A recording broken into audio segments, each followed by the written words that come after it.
জয় হিন্দ বন্ধুরা, আমি দীপঙ্কর মণ্ডল। আপনারা দেখছেন নবান্ন নিমন্ত্রণ। আপনাদের সবাইকে স্বাগত। বন্ধুরা, ভালো খাবার, ভালো কবিতা, ভালো সাহিত্য, ভালো গান, এগুলো অনেক সময় না শুনে শুনে আমাদের সস্তা চটুল কোনো সামগ্রীর প্রতি একটা মোহ তৈরি হয়ে যায়। এই জন্য ভালো কিছু চর্চা করতে হয়। ভালো বক্তৃতাও কিন্তু একই জিনিস। আর কিছুদিনের মধ্যে নির্বাচনী বিজ্ঞপ্তি প্রকাশ হয়ে যাবে রাজ্যে, এবং এ রাজ্যের যারা রাজনীতিক, যে কোনো দলের হতে পারে, সমস্ত দলের কিছু অংশের রাজনীতিক রয়েছেন যাদের মুখ দিয়ে ক্রমাগত কুৎসিত কথার বাণ নিক্ষেপিত হবে, এবং সেটা শুনতে শুনতে আপনারা প্রচণ্ডভাবে বিরক্ত হবেন, কিন্তু আপনাদের কিছু করার থাকবে না। পাশাপাশি আজকে আমরা একটা ভিডিও দেখাবো দেশের সংসদে। রাজ্যসভায় প্রধানমন্ত্রী নরেন্দ্র মোদী এমন একটা বক্তৃতা দিয়েছেন যেটাকে ঐতিহাসিক বললেও কম বলা হয়। গোটা বিশ্বের ইতিহাসে যত ভালো বক্তৃতা রয়েছে, যত মোটিভেশনাল স্পিচ রয়েছে, তার মধ্যে এটা অন্যতম জায়গা করে দেবে। এটা আমাদের মতে অন্যতম সেরা ভাষণ। প্রধানমন্ত্রী নরেন্দ্র মোদী, তিনি সুবক্তা, এটা নিয়ে কোনো সন্দেহ নেই, কিন্তু তিনি গতকাল বিরোধীদের কটাক্ষের জবাবে, বিরোধীদের আক্রমণের জবাবে, বিরোধীদের ঘৃণ্য যে আচরণ, তার জবাবে যে বক্তৃতা দিয়েছেন সেটা আর্কাইভ হয়ে থাকা উচিত। ভারতবর্ষের রাজনৈতিক ইতিহাসে, পৃথিবীর রাজনৈতিক ইতিহাসে সমস্ত রাজনীতিকের শেখা উচিত যে কেউ আক্রমণ করলে, কেউ নগ্নভাবে আক্রমণ করলে, কেউ কুৎসিতভাবে আক্রমণ করলে, বর্বরচিতভাবে আক্রমণ করলে তার জবাব কত সংবেদনশীলতার সঙ্গে সংসদীয় রীতিনীতি মেনে দেওয়া যেতে পারে, তার নজির তৈরি করলেন দেশের প্রধানমন্ত্রী নরেন্দ্র দামোদর দাস মোদী। আমরা গোটা ভাষণটা শুনবো। আশা করি আপনাদের এই বক্তৃতা ভালো লাগবে এবং আপনারাও অন্যদেরও শোনাবেন। শুনুন। कांग्रेस के हमारे साथियों का मुझ पर जरा विशेष प्रेम है, वो स्पेशल प्रेम है। और जब मैं जिम्मेवारी जो मिली है उसके तहत, और जिम्मेवारी न मिलती तो भी देश के लिए जीना तुमने सीखा है। हम विकसित भारत की जमीन मजबूत कर रहे हैं, उसको एक ताकत दे रहे हैं। एक तरफ देश के युवाओं के लिए मजबूत जमीन तैयार कर रहा हूं, तो कांग्रेस मोदी की कब्र खोदने के कार्यक्रम करवा रही है। और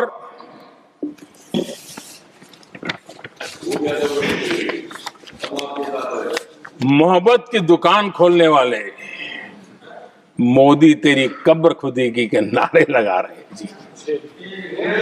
ये कौन सी मोहब्बत की दुकान है जो देश के ही किसी नागरिक के कब्र खोदने के सपने देखती हो? ये कौन सा संविधान से उन्होंने सीखा है जो देश के ही किसी नागरिक के कब्र खोदने की बात करते हो? क्या ये संविधान का अपमान नहीं है? क्या ये मानवता का अपमान नहीं है? क्या ये सार्वजनिक जीवन की मर्यादाओं का अपमान नहीं है? और उनको इसका कोई खेद नहीं है। अगर इसके बाद क्या बयान देंगे, बयान देखो किस प्रकार के संस्कार और वृत्तियों से पले बड़े लोग हैं ये। आदरणीय सभापति जी, मेरे लिए कोई अनुभव मेरा बहुत पुराना है। 2002 से जब वे विपक्ष में थे तब से, और 2004 से जब वो सत्ता में आए तब से, और 2014 से मैं जब यहां आया तब से, पिछले 25 साल से संसद का एक भी सत्र ऐसा नहीं गया, मोदी संसद का सदस्य नहीं था, एक भी सत्र ऐसा नहीं गया जिसमें इस सदन के अंदर मोदी को गाली देने का काम न किया हो इन लोगों ने। 25 साल। और मुझे किसी ने पूछा था, मोदी जी आपके स्वास्थ्य का क्या राज है? मैंने कहा मैं डेली 2 किलो गाली खाता हूं।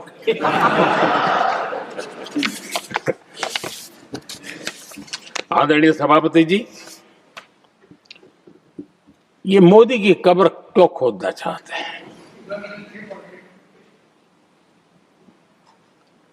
ये सिर्फ नारा नहीं है, ये इनके भीतर पड़ी हुई नफरत का प्रतिबिंब है, इसकी अभिव्यक्ति है। और वे इसलिए हैं, हमने 370 की दीवार गिरा दी, इसलिए मोदी की कब्र खोदना चाहते। हमने नॉर्थ ईस्ट में बम बंदूक और आतंक का जो छाया बना रहता था, नॉर्थ ईस्ट में शांति और विकास का राह अपनाई। इसलिए वो मोदी की कब्र खोदने पर सोच रहे हैं। पाकिस्तानी आतंकियों को घर में घुस करके जवाब देते हैं, इसलिए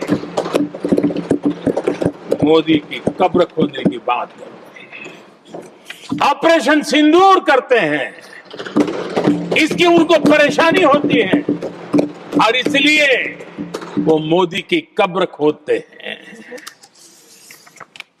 माओवादी आतंक से देश को मुक्ति दिलाने के लिए साहसपूर्ण कदम उठा रहे हैं, इसलिए मोदी की कब्र खोदती है आपको। हमने नेहरू जी ने देश के साथ बहुत बड़ा अन्याय किया था, सिंधु जल समझौता करके। उस सिंधु जल समझौते को हमने एबेंस में डाल दिया। क्या इसलिए आप मोदी की कब्र खोदने के नारे लगा रहे हो?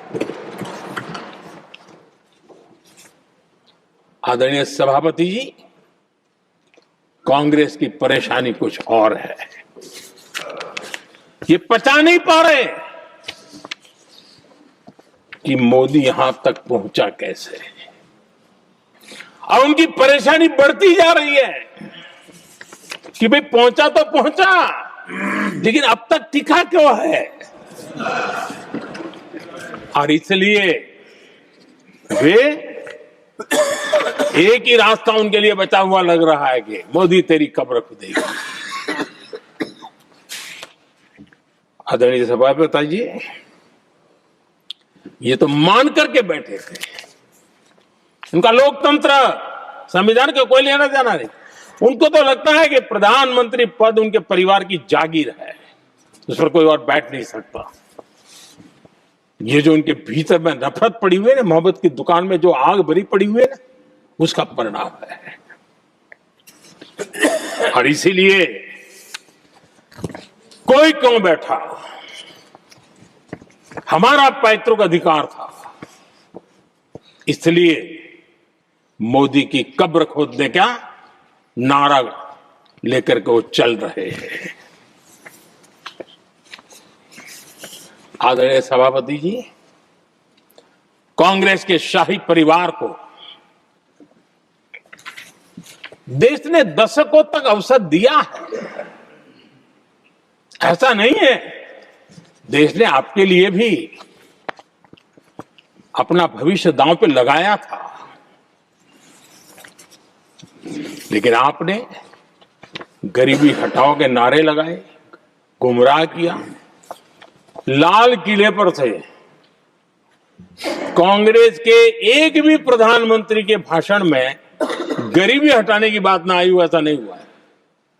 लेकिन किसी भी प्रधानमंत्री ने गरीबी हटाने के लिए क्या किया, वो एक बार भी नहीं आया।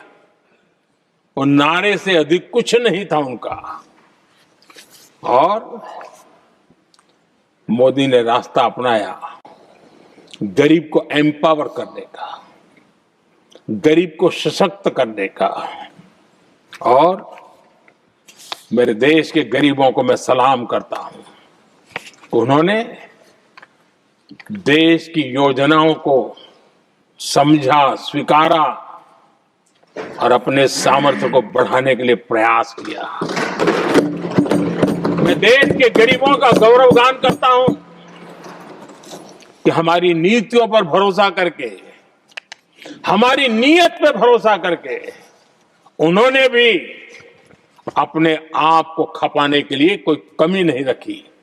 और 25 करोड़ मेरे गरीब परिवार के भाइयों ने गरीबी को परास्त किया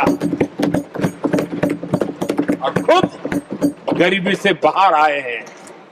मैं उनको सलाम करता हूं। मेरे 25 करोड़ देशवासी जो निराशा में पड़े हुए थे, दूर एक आशा की किरण दिखाई दी, उठ खड़े हुए और आज हमारे साथ चल पड़े। आदरणीय सभापति जी, 2014 के पहले इम्प्लीमेंटेशन की बातें करते थे। हमारे यहां सैकड़ों लोग रेलवे क्रॉसिंग पर मरते थे। स्कूल की बस रेलवे क्रॉसिंग से जा रही है, 20-20, 25-25 स्कूल के बच्चे मरने की खबरें आती हैं।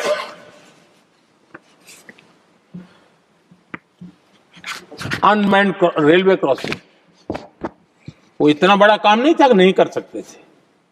ये काम भी मुझे करना हुआ और हमने सारे अनमैन्ड क्रॉसिंग बंद कर दिए, लाखों लोगों की जिंदगी बचा ली। इसलिए ये मोदी की कब्र खोदना चाहते हैं। आदरणीय सभापति जी, 2014 से पहले इस देश में 18,000 गांव ऐसे थे जिनको बिजली का मतलब पता नहीं था। बिजली का कोई तार होता है, कोई बल्ब होता है, कोई लट्टू जलता हुआ उसमें उजाला निकलता, पता नहीं था उनको। 18,000 गांव 2014 के बाद जब आपने हमें दायित्व देशवासियों ने दिया, उन 18,000 गांव जिन्होंने कभी बिजली का मुंह तक नहीं देखा था, बिजली का शब्द भी कान पे नहीं सुना था, उन गांवों में उजाला पहुंचाया। इसलिए इनको मोदी की कब्र खोदने के सिवाय अब कोई रास्ता नहीं दिख रहा है। आदरणीय सभापति जी, वो भी एक वक्त था जब देश में बार बार खबरें आती थी, मीडिया में हेडलाइन हुआ करती थी, सरहद की स्थिति के संबंध में बयान आते थे। गोला बारूद नहीं है, बुलेट प्रूफ जैकेट नहीं है, बर्फ के बीच खड़ा है, बर्फ में खड़े रहने के लिए जो जूते चाहिए जूते तक नहीं उसके पास, ये खबरें आती थी। हमने देश के जवानों के लिए खजाने खोल दिए, देश के जवानों को जो चाहिए वो देने की शिकायत पड़ी। और इसलिए वो चाहते कि अब तो कोई रास्ता बचा नहीं है, बस कब्र खुदेगी मोदी की, यही एक रास्ता उनके लिए बचा है। आदरणीय सभापति जी, एक बार उत्तर प्रदेश के वर्तमान मुख्यमंत्री जी ने सदन में भाषण करते करते वो रो पड़े थे। दिमागी बुखार के कारण बच्चे, अनगिनत बच्चे मर रहे थे। इनको कभी सूझा नहीं कि इस दिमागी बुखार से मुक्ति दिलाई जा सकती है। आदरणीय सभापति जी, आंख की बीमारी ट्रकोमा, लोग परेशान होते थे, आंखें चली जाती थी और विज्ञान प्रगति कर चुका था, हो सकता था, वो नहीं कर सकते थे। हमने दिमागी बुखार से भी मुक्ति दिलाई और हमने ट्रकोमा से भी देश के लोगों के आंखें बचाई। यही सफलताएं हैं, यही संवेदनशीलता है, समाज के लिए जीने मरने का यही संकल्प है। पल पल, तिल तिल समाज के लिए बिताना, घिसना, झलना, वो उनको परेशान कर रहा है। तब जाकर के मोदी तेरी कब्र खुदेगी, ये मंत्र लेकर के चल रहे हैं, ये सपने देख करके चल रहे हैं और बातें लोकतंत्र की करते हैं। मोहब्बत की दुकान के साइन बोर्ड लगाते हैं। क्या सार्वजनिक जीवन में ऐसी नफरत होती है? आदरणीय सभापति जी,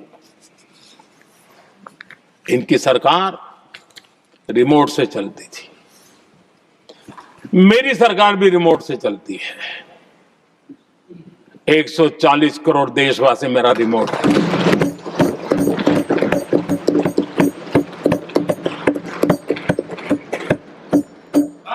140 करोड़ देशवासियों के सपने, 140 करोड़ देशवासियों की आकांक्षाएं, देश के नौजवानों के संकल्प, इनके लिए हम जीते हैं, इनके लिए सरकार चलाते हैं।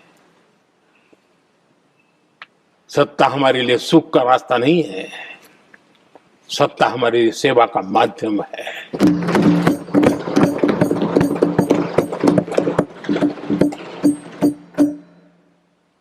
मुद्रा योजना, लाखों करोड़ों की मदद मिली, स्वरोजगार को बल दिया।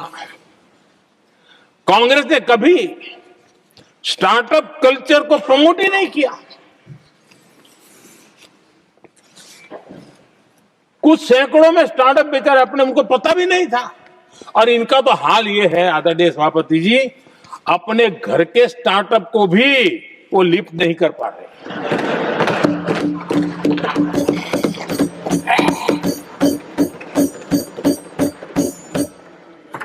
और हमारी सरकार में आज 2 लाख से ज्यादा स्टार्टअप है।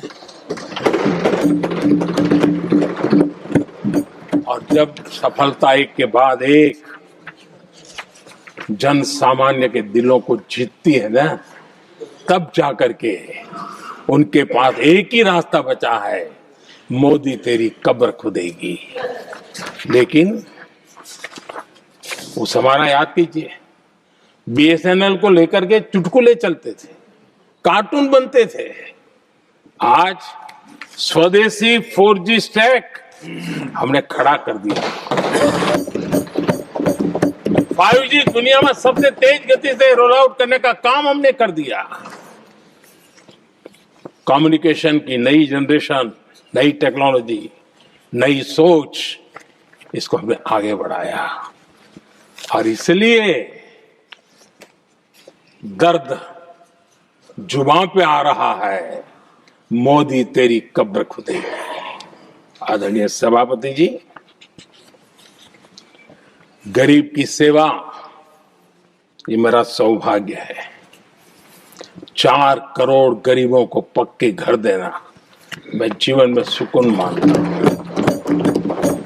बिजली, पानी, गैस का सिलेंडर, टॉयलेट की सुविधा, मुझे लगता है कि हाँ, परमात्मा ने मुझे सही दिशा में काम करने की प्रेरणा दी है। पहली बार गांव की महिला गर्व से कह रही है, हाँ मैं लखपति दीदी बनी हूं। तो दूसरी कह रही है, इस साल तक मैं लखपति दीदी बन जाऊंगी। जो बन गई है उनको जब पूछता हूं, नहीं बोले साहब अब तो करोड़पति के लिए सोच रहे हैं। ये जो मिजाज बदला है, जो आत्मविश्वास बढ़ा है, और ऐसे देश के कोटि कोटि जनों के आशीर्वाद जिस इंसान पर हो,